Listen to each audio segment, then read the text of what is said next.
আপনি কোনোদিন ভেবে দেখেছেন আপনি 2050 সালে কেমন থাকবেন? আপনি ভাবেন 2050 সে তো অনেক দূর, আরে আর মাত্র 25টা বছর। মানুষ নিজেই মানুষ থাকবে কিনা সেটা নিয়েই একটা বড় প্রশ্ন। বিজ্ঞানীরা কি বলছে জানেন? 2050 সালে মানুষ হবে একটা হাইব্রিড স্পিসিস, মানে অর্ধেক মাংস আর অর্ধেক মেশিন। মাথার ভেতরে থাকবে এআই চিপ, আর আমাদের চিন্তা ভাবনা শুদ্ধ সে পড়তে সক্ষম। মানুষ তখন আর বুড়ো হবে না এখনের মতো।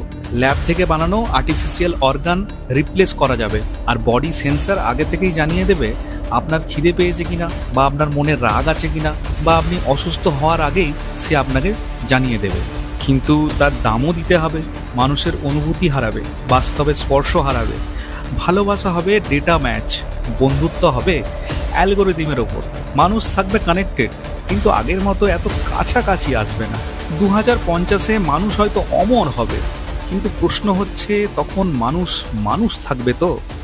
আপনার কি মনে হয় মানুষকে পারফেক্ট করতে গিয়ে আমরা হিউম্যানিটি হারাবো না তো?